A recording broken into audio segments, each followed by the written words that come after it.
मन तू पावेगा अपना किया रे, भोगेगा अपना किया रे। अब जैसे एक बिच्छू दरिया में बहता हुआ आ रहा था और एक संत भक्त स्नान कर रहा था दरिया में। उसने देखा ये जीव डूबेगा मरेगा, उसने ऐसे हाथ में उठाया, उसको बाहर फेंकना चाहा, बिच्छू ने डंक मारा और पानी में गिर गया। उसने फिर उठाया, उसने फिर डंक मारा और पानी में उछल गया। उसने फिर उठाया, उसने फिर डंक मारा और कुछ देर में फिर उसने दोनों हाथों से पानी समेत ही उसको पटरी पर फेंक दिया। एक आम व्यक्ति खड़ा खड़ा देख रहा था, कहने लगा, रे भले आदमी, तेरे तो हाथ पर डंक मार रहा है, तू इसको बचाने की चेष्टा कर रहा है, मरने दे, बहने देता। तो संत ने कहा, भक्त ने कहा कि ये अब इसका स्वभाव है ये, और मेरा स्वभाव है ऐसा। हमारा परमार्थ करने का स्वभाव है और बिच्छू का डंक मारने का स्वभाव है। जब ये अपना स्वभाव नहीं छोड़ सकता तो मैं कैसे छोड़ दूं? तो पुण्यात्माओं, जो दुष्ट लोग हैं वो तो बिच्छू हैं, वो तो डंक मारते रहेंगे, लेकिन आप संत भी हो।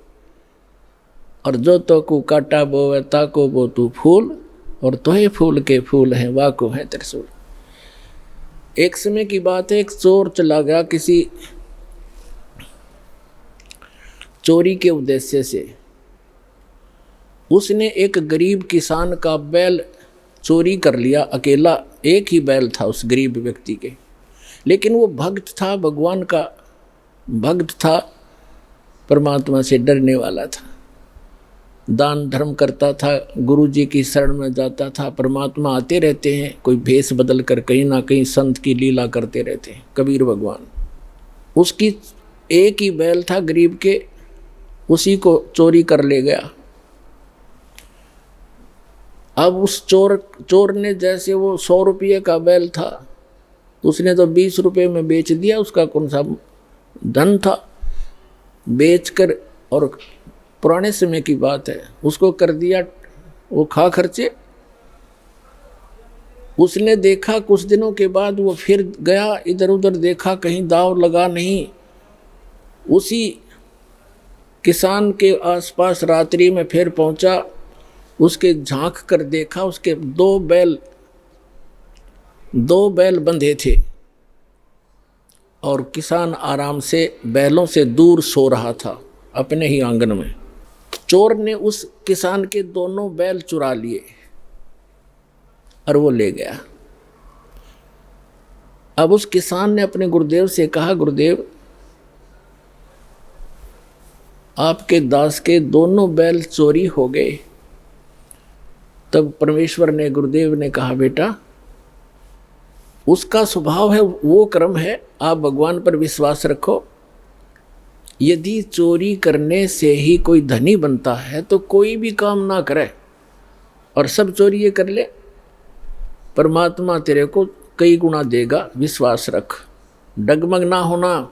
कहते सत ना छोड़े सूरमा, सत छोड़े पत जा, और सत के बांधे लक्ष्मी फिर मिलेगी आप। और कहते धर्म तो दसके नहीं, दसके तीनों लोक, और खैरायत में खैर है कीजिए आत्म भोग। परमात्मा ने दया बख्शी, बढ़िया फसल होगी, वर्षा हुई बहुत अच्छी और कमाल हो गया, खूब फसल होगी। अब 1 वर्ष के बाद वो चोर फिर गया।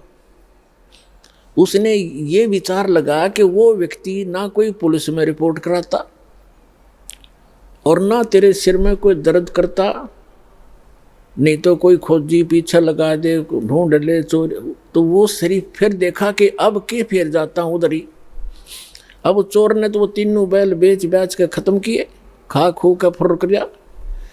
तो उसने जाकर देखा, चोर ने, रात्रि के समय किसान बाहर सो रहा, गर्मी का मौसम था, और उसके 4 बैल बहुत सुंदर, जैसे सांड जैसे तगड़े तगड़े 4 बैल बंधे हुए। अब उस चोर के कलेजे में एक ऐसी धक हुई और कलेजा पकड़ कर बैठ गया। उसने विचार लगाया कि मेरा तो नाश हो लिया, 3 बैल ले गया था, तीनों खत्म हुए, और घर में भी हानि, बच्चा बीमार है, पत्नी को रोग लगा हुआ है, और आज इसके 4 बैल उसने उस किसान को उठाया, सूते हुए को। उसने, किसान ने कहा भाई कौन है तू? मुझे सोने दे भाई, सारा दिन खेतों में काम किया है, मैं थका पड़ा हूँ। और वो कहने लगा मैं चोर हूँ भाई।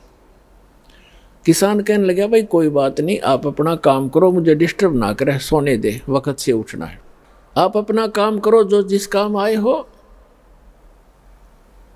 तो चोर कहता है कि भाई मेरे से वो काम अब होता ही नहीं, मैं कर नहीं सकता उस काम ने, एक बार उठ ले तू, एक बार खड़ा हो ले। उसने कहा क्या बात है? कि भाई, चोर ने बताया कि भाई मुझे चाहे तो पुलिस में पकड़वा दे और चाहे किसी गांव के व्यक्तियों ने बुला के जान तो मरवा दे, मैं सच्ची बताऊंगा आज। वो कहने लगा किसान के, बता भाई क्या बात है? मैं ना तो तेरे को पुलिस में पकड़वाऊं और ना मैं तुझे किसी से पिटवाऊं, भाई तो क्या करना चाहते हो बताओ। उसने कहा कि मैं आपका पहला बैल भी मैं चुरा कर ले गया था, और जब फिर मैं दूसरी बार आया तो आपके 2 बैल थे बहुत सुंदर, और मेरे उस एक, वो भी मेरा वैसे ही विनाश हो लिया था, वो भी खर्च हुए। दूसरी बार आपके दोनों बैल भी मैं चुरा कर ले गया था, और मेरे पास आज खाने को दाने नहीं, और तेरे पास 4 बैल खड़े हैं, मुझे युवराज बता दे, ऐसा गरीब आदमी तू कैसे लाया 4 बैल? तब उसने कहा भाई अब सुन ले मेरी, मैं कहाँ से लाया? मैंने गुरु बना रखे हैं और वो परम संत भगवान आए हुए हैं, मैं उनका सेवक हूँ, उनकी आज्ञा का पालन करता हूँ, और ऐसे कर आप भी दीक्षा ले लो, परमात्मा धनी करेगा तब धनी बना करते हैं। तो उसने कहा ठीक है भाई, मैं दीक्षा ले लूँगा। अपने गुरुदेव के पास लेकर गया वो किसान उसको कि गुरुदेव एक भक्त आया है, आपका दास आया है और ये दीक्षा लेना चाहता है आपसे। एक अच्छा बेटा दीक्षा ले लो। तो गुरुदेव ने बताया कि बेटा चोरी नहीं करनी, मांस नहीं खाना, शराब नहीं पीना। तो उसने कहा महाराज मैं बड़ा दुष्ट व्यक्ति था और आपके इस देवता के मैं 3 बैल चुरा कर ले गया था, मेरा तो नाश हो गया, मेरा बच्चे भी बीमार, मेरी पत्नी को भी रोग है, और आपके इस बच्चे के 4 बैल बंधे। तो उसने कहा बेटा कोई बात नहीं, अनजान में गलती ना जाने किस किस पे हो जाती है, और फिर सुधर जाओ, इंसान ही होता है। और बेटा भगवान देता है तभी धनी हो सकता है, ऐसी बकवादों से धनी नहीं हो सकता। उसको दीक्षा दिलवा के उस चोर को, अब तो भक्त बन गया। कहते हैं हर सुमरै सो हंस कहावे, कामी क्रोधी कागरे। भक्ति करे तो भक्त हो गया, चोरी करे था चोर था, अब भक्त बन गया। अपने घर लाया उसको और कहा भाई क्या काम करता है? वो कहने लगा मैं भी किसान हूँ। भाई ठीक है, ऐसे कर 1 बैल ले जा तू और एक अपना किसी और से जुगाड़ करके कर लिए, 1 बैल ले जा और अपना कमा ले। तो उसने कहा नहीं, मैं बैल ले जरूर जाऊंगा क्योंकि मेरे पास अभी भी जुगाड़ है नहीं, लेकिन आपका जो मैं चोरी करके ले गया था वो भी पाई दूंगा, मुझे पता लग गया बाग फिर अगले जन्म में देना होगा।